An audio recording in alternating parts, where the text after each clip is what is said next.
a gente vai começar mais um devocional, logo com impacto aqui, talvez de problema. Gente, eu tentei usar um negócio aqui que o pessoal chama de gatilho, né? Que é começar o vídeo, tipo, batendo alguma coisa pra galera, tipo, ficar, quer assistir esse vídeo até o final. Mas não sei fazer isso, perdi logo o fio da meada que eu tava pensando. Mas vamos lá, hoje a gente vai falar aqui sobre equilíbrio.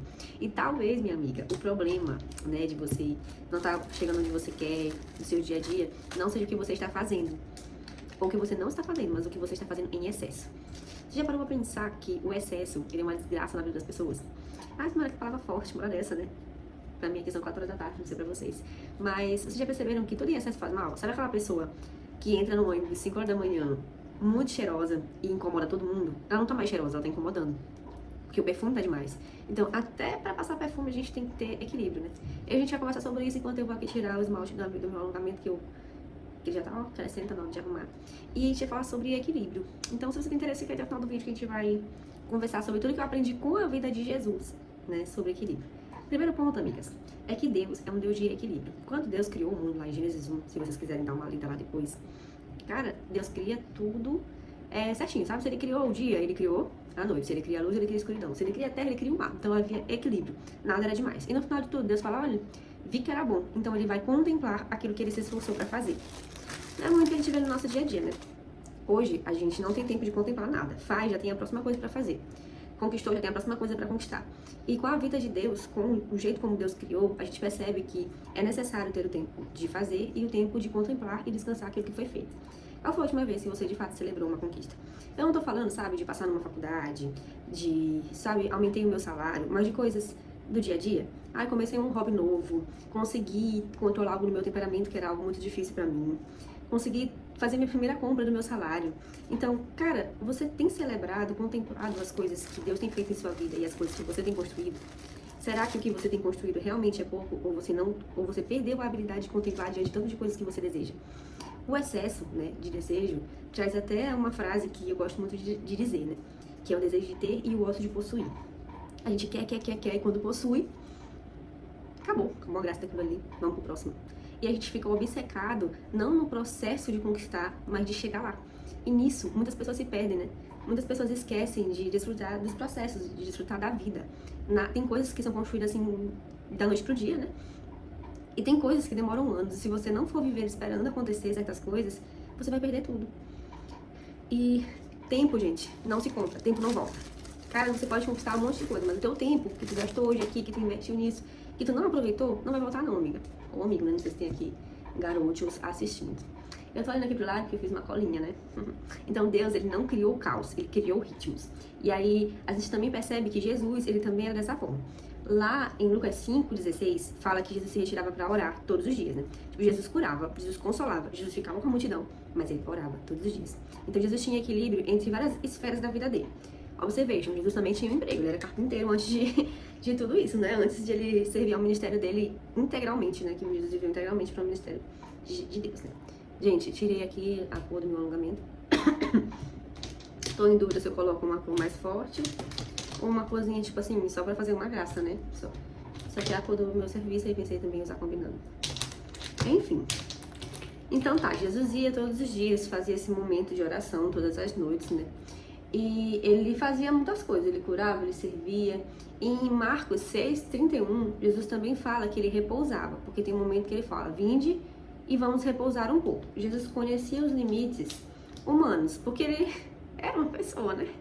Então ele também caminhava, cansava. Antigamente, quando você ia de um lugar para o outro, demorava muitas horas. E ele tinha um grupo que também precisava dormir e descansar ali ao redor dele. Então, cara, Jesus também conseguia conciliar várias esferas da vida. E uma coisa que nos tira disso é uma palavra que eu tenho horror, a palavra obsessão. O capitalismo nos ensina a ser obcecados. Ah, se matou, deu capitalismo, não, né? Eu compro, eu gosto de trabalhar, mas a obsessão é uma doença, tá? Se você é obcecado, você começa a ter excessos. A diabetes, gente, ela não é porque você comeu açúcar, é porque teve excesso. A hipertensão não é porque você comeu muito sal, porque teve excesso. O colesterol alto não é por conta de você comer gordura, não, é porque teve excesso. Então, o que acontece com o nosso coração quando ele fica obcecado por algo? Excesso. A obsessão é um problema porque ela te faz até esquecer os limites, né? Por exemplo, Jesus ele amava a Deus e ele cuidava dos seus e ele sabia qual era a missão dele. Mas ele também sabia que ele precisava dormir, ele sabia que ele precisava comer, ele sabia que ele precisava estar com as pessoas. Então tem momentos que Jesus ele tá numa festa, num casamento e tananã. Então ele estava fazendo ali, né, outras coisas, outros momentos. A obsessão às vezes nos faz esquecer o limite do que é permitido, até onde é permitido você. Por exemplo, eu quero muito emprego, eu quero muito, então eu consigo até passar por cima de uma pessoa porque ninguém vai me impedir de chegar lá, entendeu? Então tenha cuidado com a obsessão, observe seu coração e veja.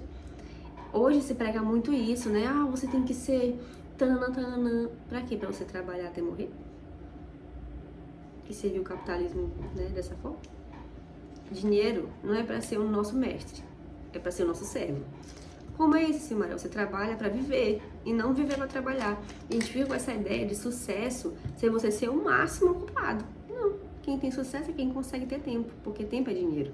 Gente, quem tem tempo hoje, tempo com a família, tempo com os amigos, é luxo. Tempo de tipo assim, fazer nada, ócio, luxo. As pessoas ralam pra ter... Nós pobres somos ensinados que a gente tem que trabalhar mais pra gente ter menos tempo. Quem é rico trabalha pra ter mais tempo. Então a gente precisa aprender a desvincular da nossa mente que sucesso é isso. Porque não é. Na verdade, você só vai estar vendendo toda a tua juventude, né, em prol de dinheiro. E quando você estiver velho, você não vai poder desfrutar. Porque, né? Se você não tiver uma boa saúde, uma boa, né? Um bom cuidadinho aí, o que não vai acontecer se você não dormir, não se alimentar bem, não tiver tempo com as pessoas, você não vai poder fazer nada. Vai ser uma pessoa doente na velhice. Ah, Silmara, nossa, tu tá sendo muito radical. Não. Cara, eu conheci pessoas assim na faculdade, professores, que passavam um Natal só. Era formado, pós-graduado, mestrado, doutorado, pós-doutorado, mas não tinha ninguém para compartilhar a vida, porque transformou aquilo ali em uma obsessão, né, a ponto de não conseguir nem ter tempo assim para amar alguém, para viver.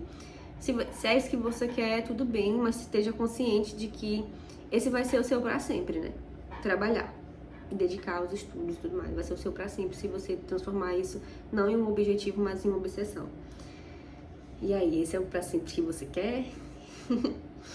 Aí eu coloquei aqui o perigo dos extremos.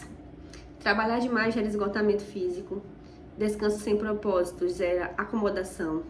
Aqui eu quero trazer um point. Descanso sem propósito, hein, amigas? Não pode.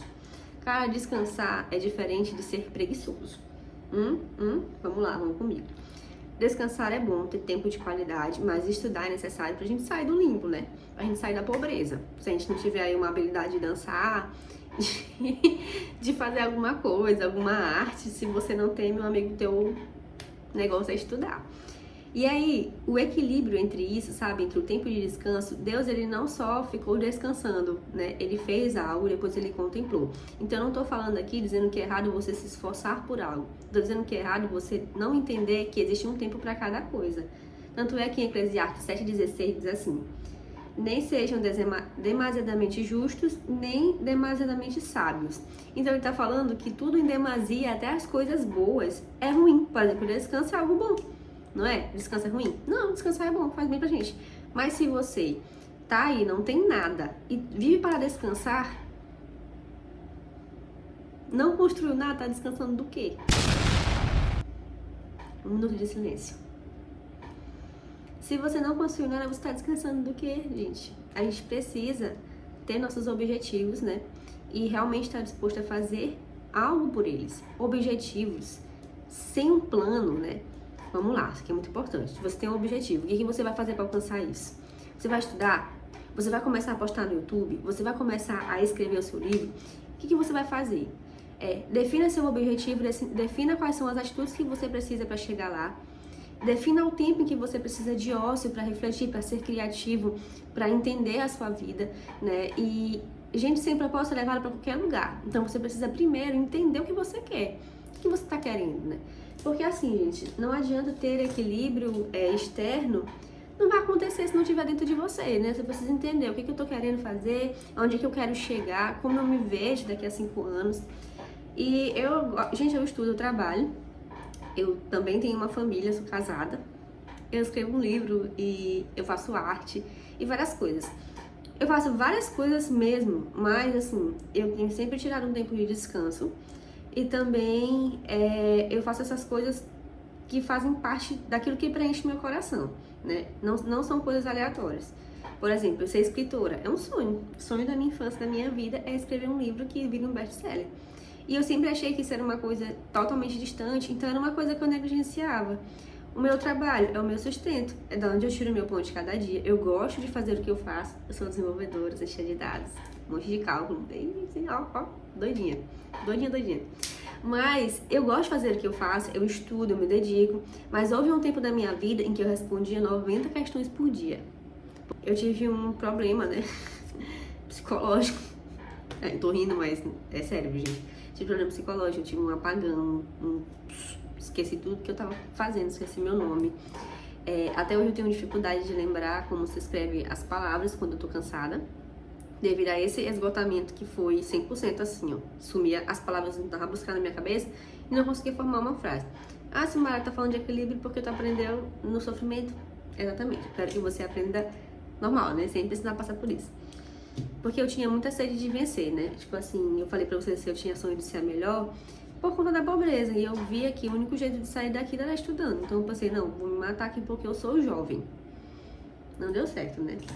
Enfim, só fiquei doente, tive que largar esse primeiro curso que eu fiz.